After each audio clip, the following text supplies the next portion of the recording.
Welcome, welcome, welcome. How we doing tonight? There we go. All right, Brandon, I see you. Let's go. Hey, guys, grab your Bibles. We're going to turn to Matthew chapter 18. As you get there, we're going to talk about conflict, as Oakley said. We're going to close this summer talking about conflict. Oh, by the way, many of you may not know that Oakley is going to be preaching on Sunday at Crossings this Sunday. So, come support. Send your prayers up this week just for clarity and power that God would use her to draw people to Jesus. So be here this Sunday. It's going to be fantastic. No pressure, Oakley.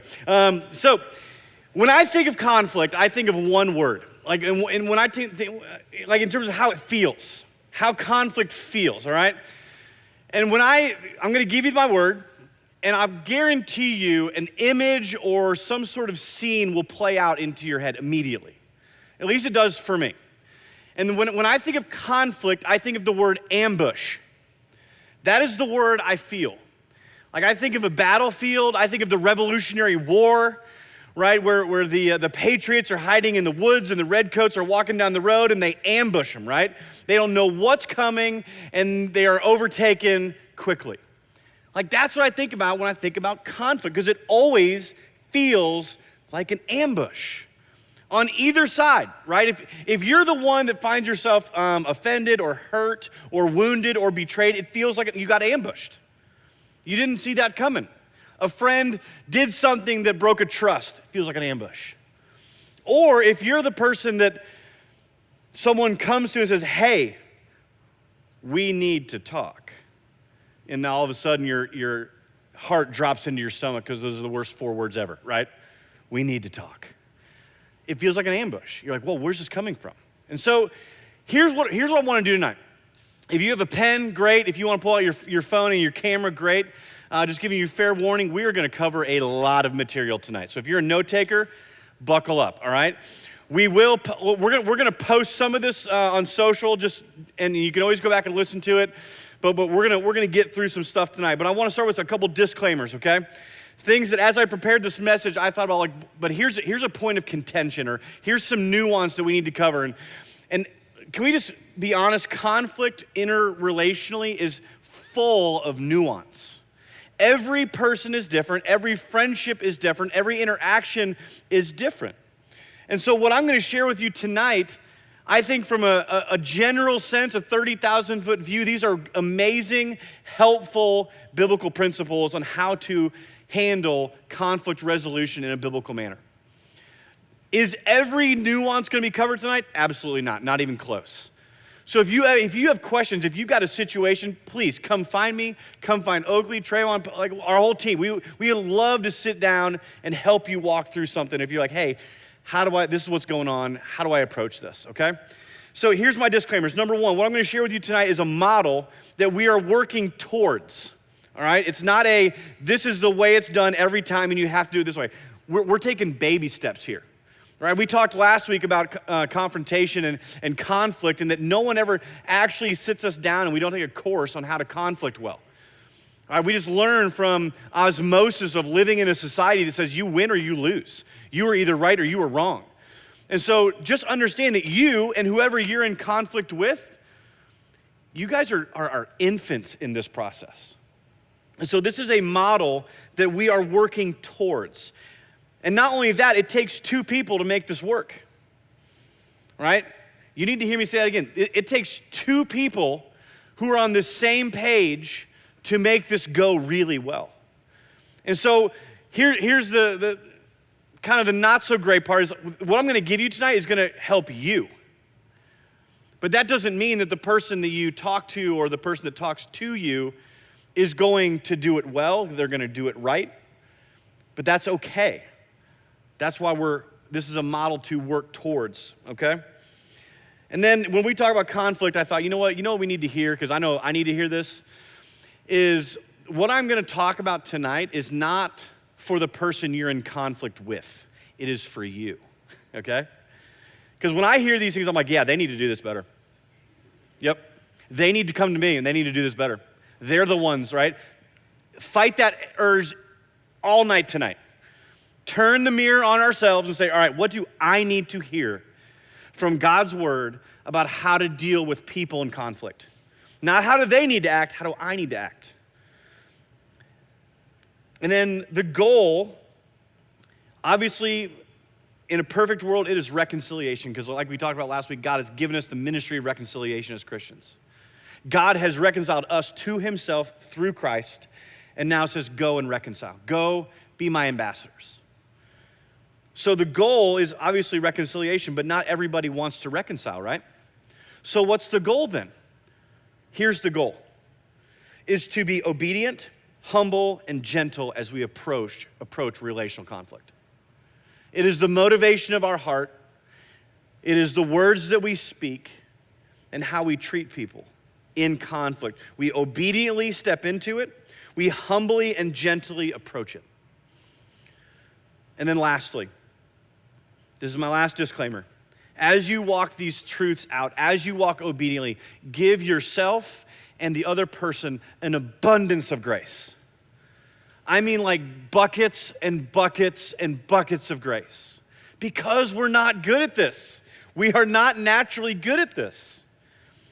Everything in our ego, everything in our pride says, I want to win and I want to be right. In order for me to win and for me to be right, you have to lose and you have to be wrong. That is every human that we encounter. It's either why we go to it because we want to win or we avoid it at all costs. So those are my disclaimers. This is a model we're working towards. This is for you, not the person you're in conflict with. The goal is obedience, humility, and gentleness, and to give grace abundantly. Now, let's get going. Matthew chapter 18, 15, 16, and 17.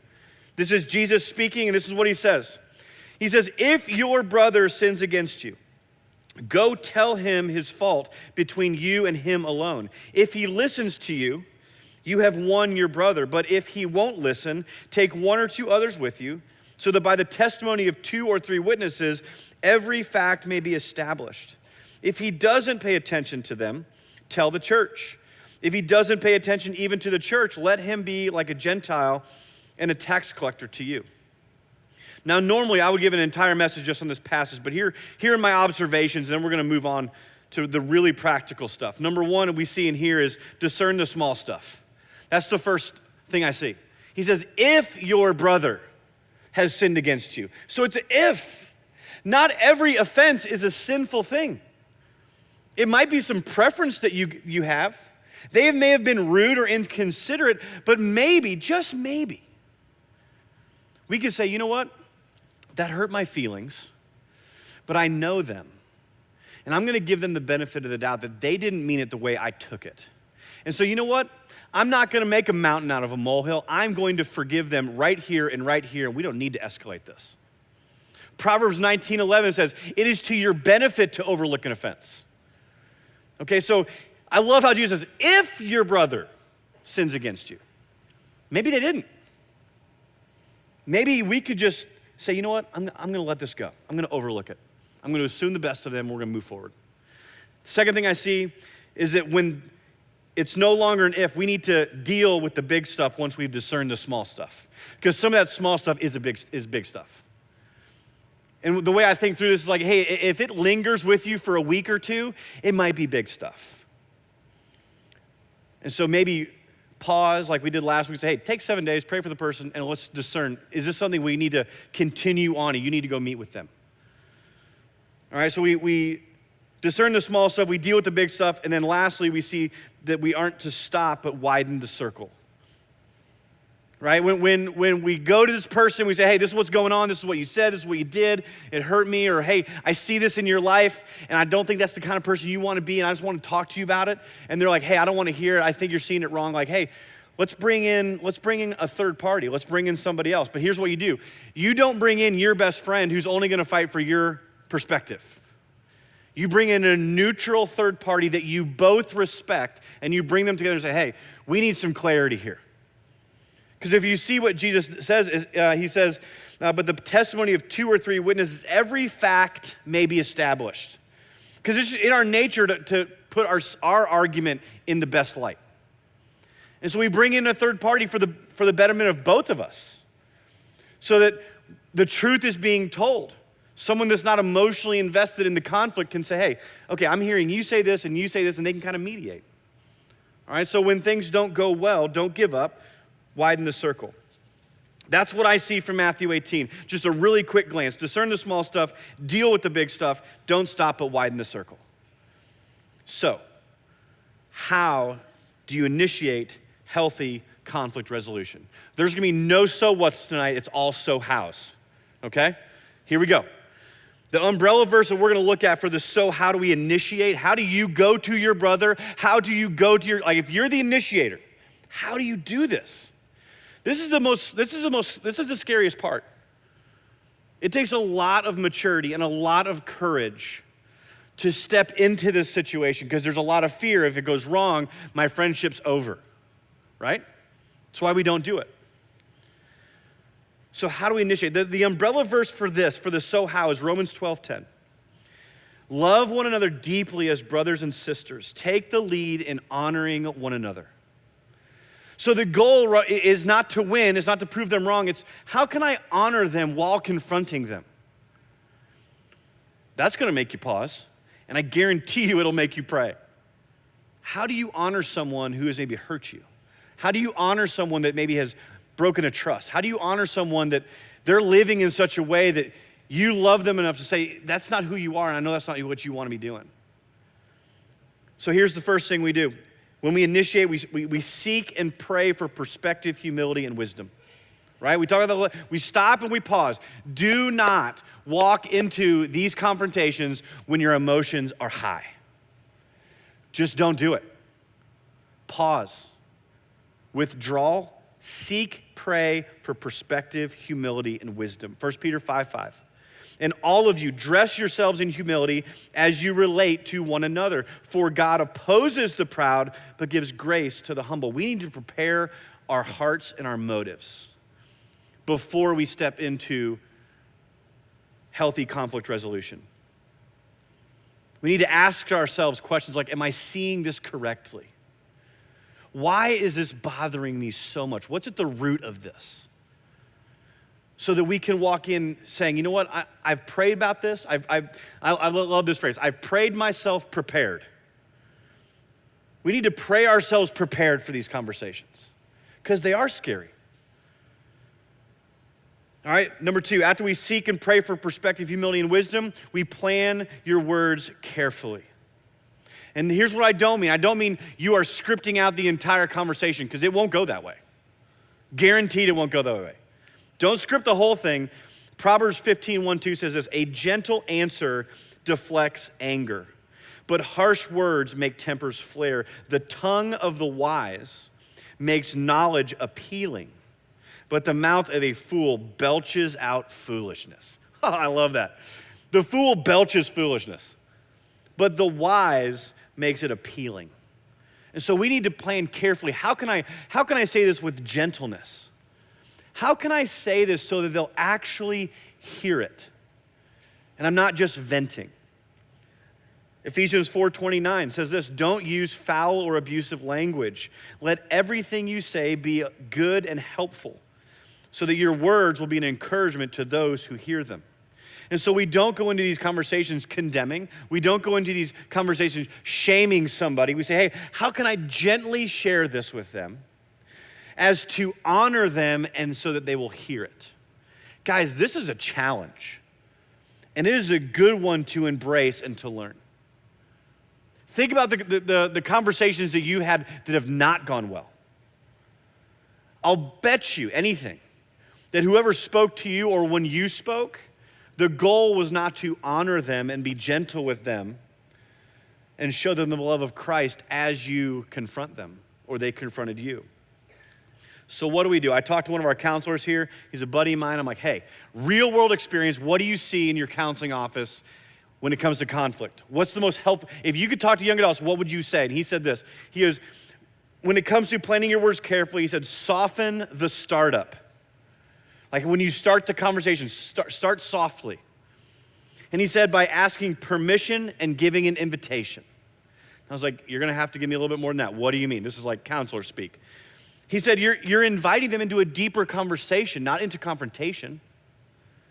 And so in order to do that, instead of saying, hey, we need to talk, say something like, are you in a place where we can discuss something? Right? You're asking for their permission.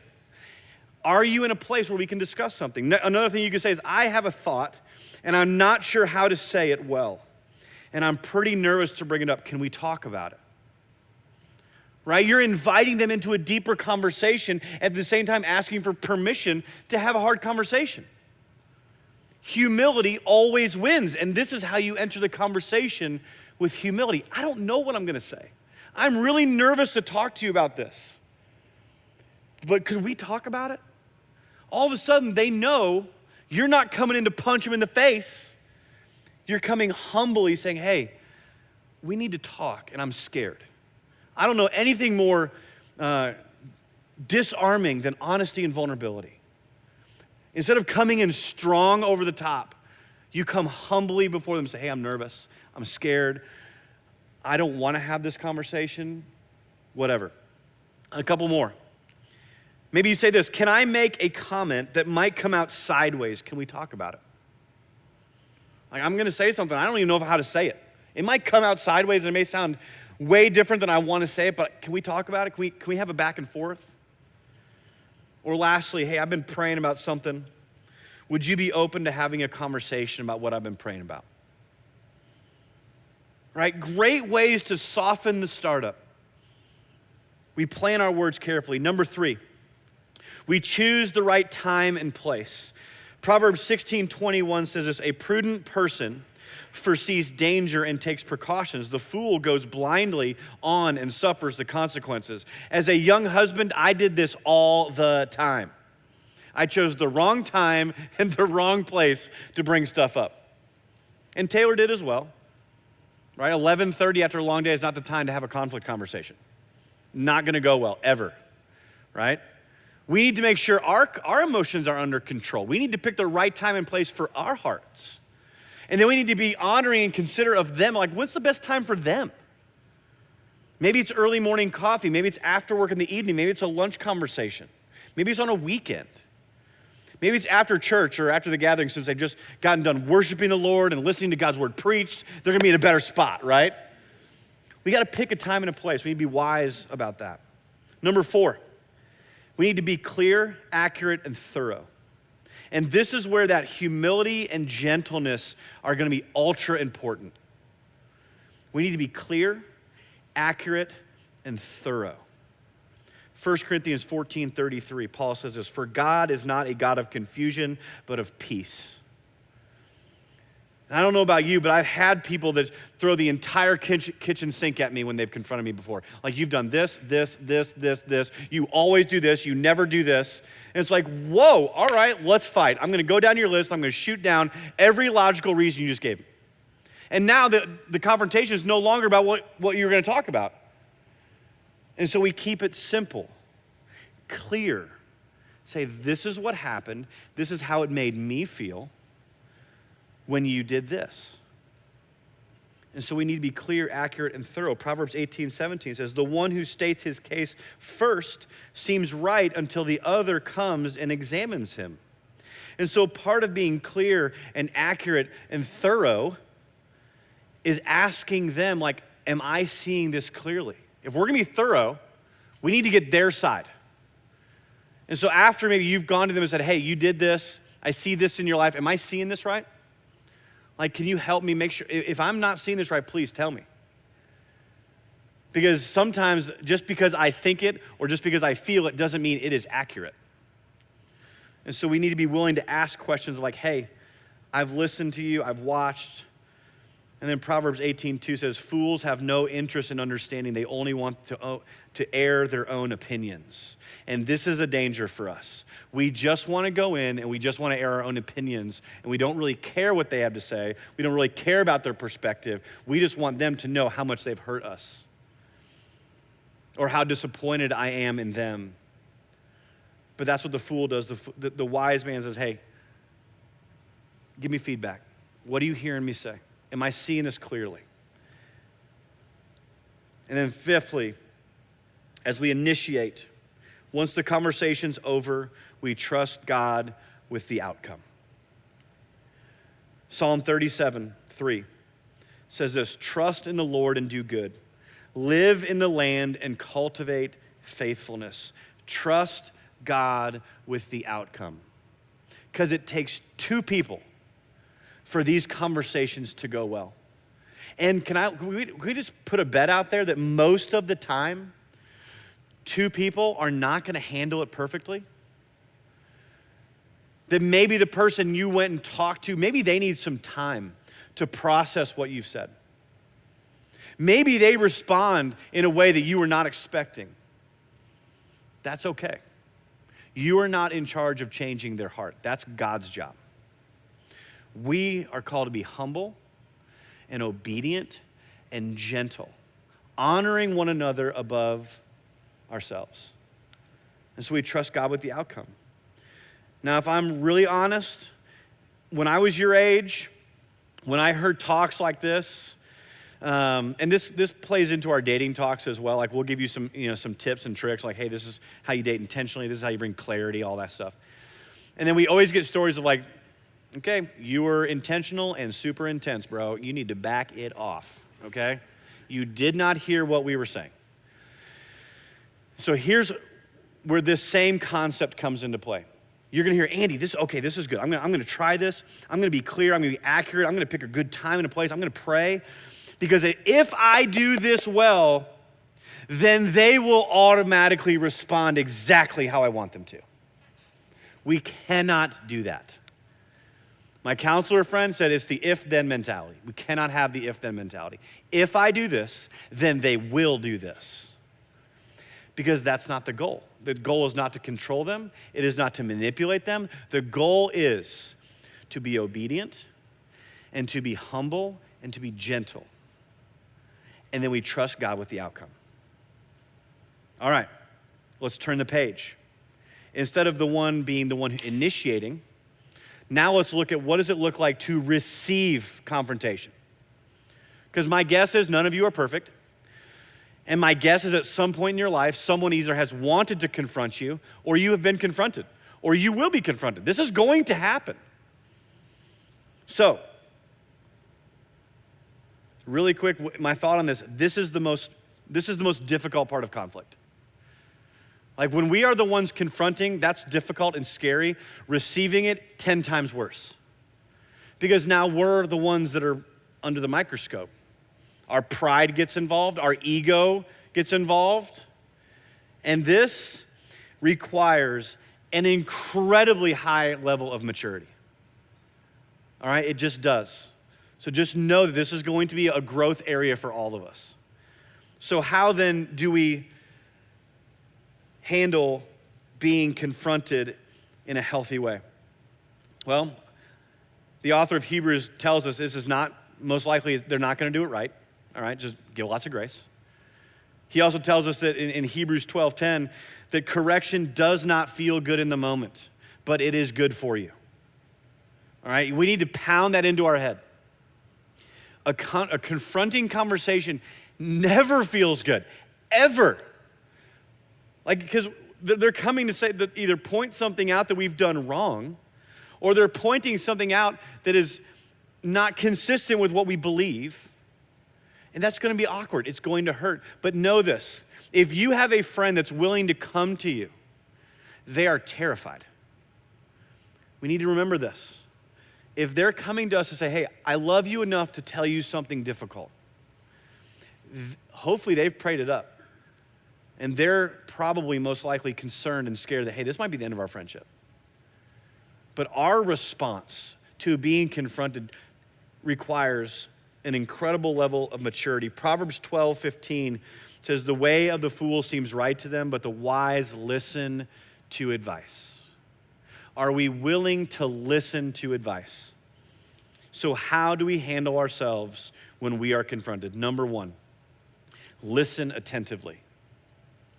James 1:19, my dear brothers and sisters, take note of this. Everyone should be quick to listen, slow to speak, and slow to become angry. Andy is the opposite of this. I am quick to become angry, I am quick to speak, and slow to listen. Anybody else? Like, dude, if you come at me, the last thing I want to do is not say anything. The last thing I want to do is listen to you, unpack where I'm not perfect. My ego comes in. So we need to listen attentively. Our first response is never this. And so we need to fight the urge to come up with that checklist of how I'm going to destroy your argument one by one by one. And we need to listen to understand instead of listen to defend. Number two, as we listen attentively, we need to be open to receive the truth that they are sharing. We need to receive the truth they're sharing. Proverbs 18:12. Before his downfall, a person's heart is proud, but humility comes before honor. Again, my counselor friend gave me a cycle of unhealthy response to conflict and a healthy response. I want to share those with you. He said the unhealthy cycle looks like this: deflect, defend, and then counterattack. He's like, when someone comes to confront us, our natural response is to deflect. And that looks like, it's not my problem, this is your problem.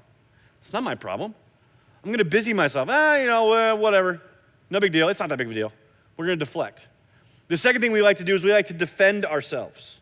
We make excuses for why that's not a big deal and why you're overreacting. We can't do that.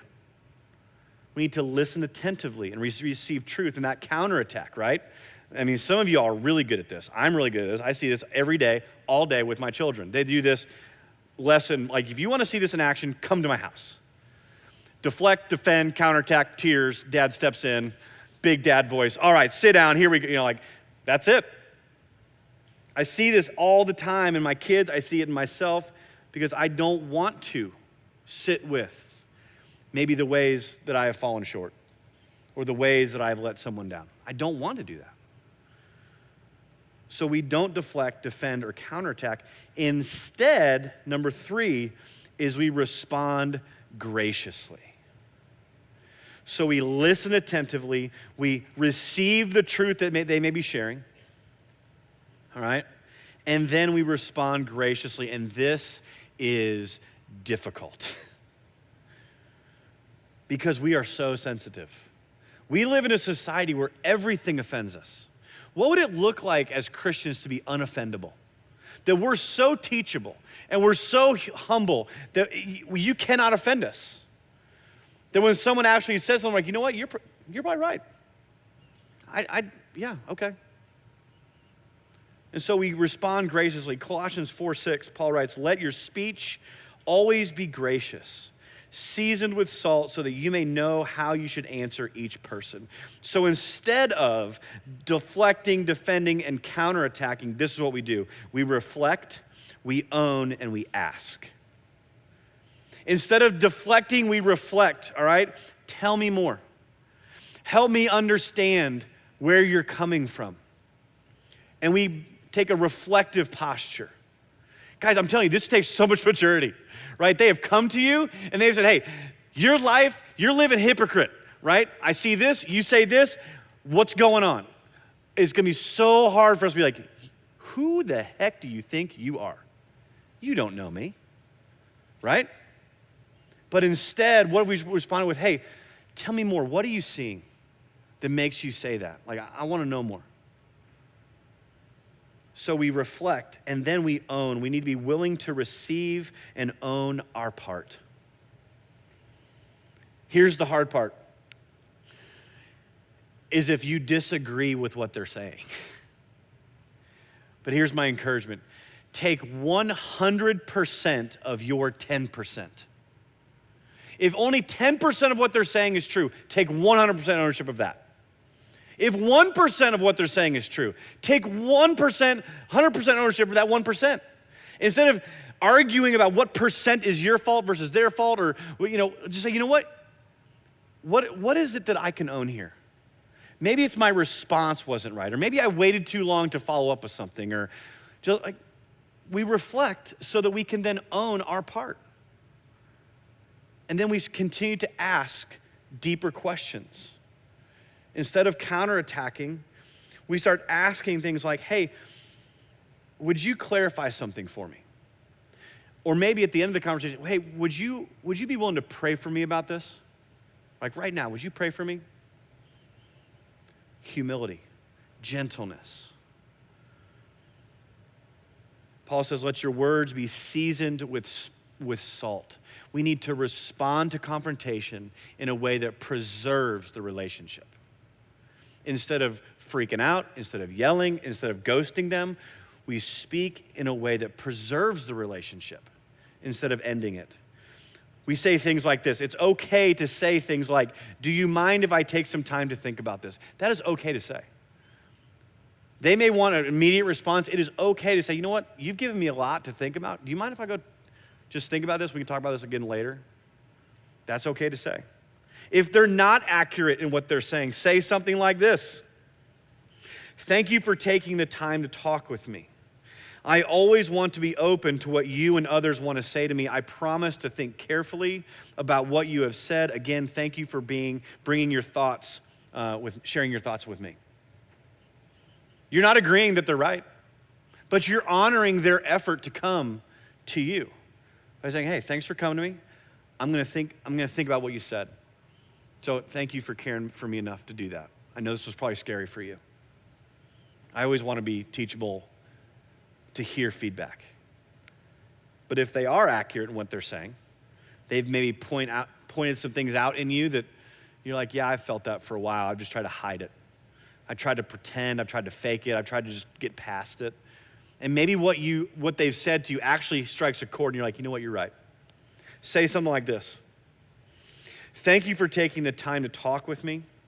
What you have shared makes a lot of sense. And I agree with what you've said. Would you pray for me that I'll be open to God's work in my life? Thank you for being a great friend. Humble, gentle.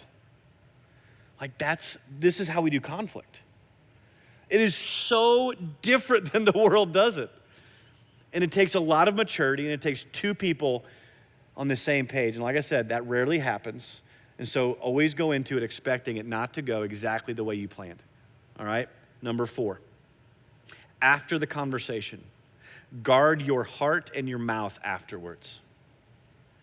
You guard your mouth and your heart afterwards. Proverbs 16:28 says, a perverse person stirs up conflict and a gossip separates close friends. If it's a thing between you and another person, probably not appropriate to go immediately like, can you believe they just said this? I mean, who are they? Who do they think they are? Don't tell me that doesn't happen. I know it happens. I've helped reconcile relationships where that has happened. And so we need to guard our heart and our mouth, that we wouldn't go and just destroy what the Lord's trying to reconcile, just because our pride was hurt. We don't gossip about them. Instead, we ask God to show us the truth of what just happened. And maybe for you, it's like, hey, I don't like them now. That ticked me off. Instead of talking and venting about them, bring those before the Lord and say, God, why does this bother me so much? What is the root of my anger towards them for saying that?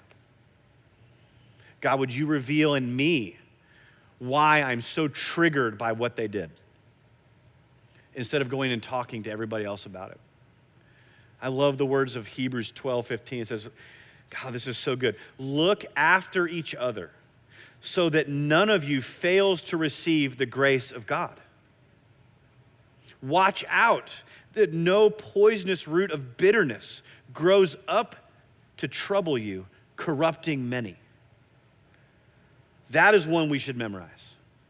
Look after each other, not just yourself. Look after each other with my words, with my thoughts. Because here's the deal. He ends with this. He goes, that no poisonous root of bitterness grows up to trouble you, corrupting many. You see, conflict between believers affects more than just the people involved. It affects many. People can feel it. They can see it. They can sense it, that there's something not quite right between the two of you. There's a bitterness growing up, right? And so we need to guard our heart and our mouth after the fact. And then maybe if it's necessary, here's if you want to challenge your maturity level. I know this is already challenging our maturity level quite a bit, but if you want to go the extra step, if you're like the Enneagram 3 and you want to achieve, here we go. About 3 or 4 days after someone confronts you, go back to them and thank them for doing it. It'll be a wonderful exercise in your humility, and it will actually bless them because they'll realize, hey, we're gonna be okay. And then the next time this needs to happen, they're not as scared to do it. And then number 5, after the conversation, again, trust God with the outcome. Trust in the Lord and do good. Live in the land and cultivate faithfulness. We want to see the fruit of our labor immediately. We want to see reconcile immediately. We want to see them say, hey, it's no big deal. I forgive you. We're good. Nothing's wrong. But that might not happen. And so we trust God with the outcome. We say, all right, God, I stepped into obedience. I said, I went to them. I did my best to be humble and gentle. God, I listened carefully. I owned my part. So God, now I'm gonna trust you that you're gonna work in their life and you're gonna work in my life and just trust him. Trust him with it. It says, trust the Lord and do good. Not and gossip about them and be angry at them and whatever. People process at different speeds. And the chances are that these conversations may not turn out like we hope, right? Good chance, because we're not good at this. That's why we got to give grace in abundance. But the goal then becomes obedience, humility, and gentleness. Did I confront obediently, humbly, and gently? And did I receive confrontation obediently, humbly, and gently? I think if we start taking these biblical principles and putting them into practice, we're gonna see a total shift in all of our relationships. And God will get the glory because, like we talked about last week, God is not afraid of conflict. He sees it as an opportunity to reconcile us to himself through Jesus. And so what we do is we just reflect what Christ has done for us. He says, listen, I have reconciled you, 2 Corinthians chapter 5, I have reconciled you to myself through Christ, so therefore you are my ambassadors. Now you go and be faithful. You go and be obedient. You go and be humble. You go and be gentle. You go and be gracious. Because God has done that for you and I. When I look at the cross and how God has dealt with me, when I look at the cross and see how God has dealt with humanity, it is with an incredible amount of humility and he wasn't even the one who was the offender. He was the offended. It is our sin that separates us from him. And so we now go and be ambassadors. Romans 12:8 says, as far as it depends on you, live at peace with everyone. It takes two people. But as far as it depends on you, walk through biblical conflict resolution. Be obedient. Go to them. Be gentle with them. Be kind to them and gracious. As far as it depends on you. Not them, you. And then trust God with the outcome. You know, we'll be down here afterwards. If you would like to talk some nuance or you got questions, I would love to help you. I just think conflict resolution is one of the greatest witnesses we have to this world. I think if Christians handled conflict differently than the world, then the gospel would look wonderful. Because no one wants to be canceled. We all want grace. And so I think this is why we took 2 weeks on this. It is a big deal that we do conflict in a way that glorifies God and draws other people to Jesus, because he has dealt with us obediently, humbly, gently, and graciously. Let me pray. Lord, I want to thank you for tonight. God, thanks for Your word, God, that just gives us proverb upon proverb and verse upon verse about how we are to do life with one another. God, would you change our hearts as it pertains to conflict? Would you first help us remember how you have dealt with us with such loving kindness and gentleness? That you didn't reject us, you didn't cancel us, you drew us near through Christ. God, would you give us the maturity? Would you give us the courage to step into conflict, to glorify your name, to grow our faith, and to honor one another? That we would deepen our relationships to your glory and for our good. In your Son's name, amen.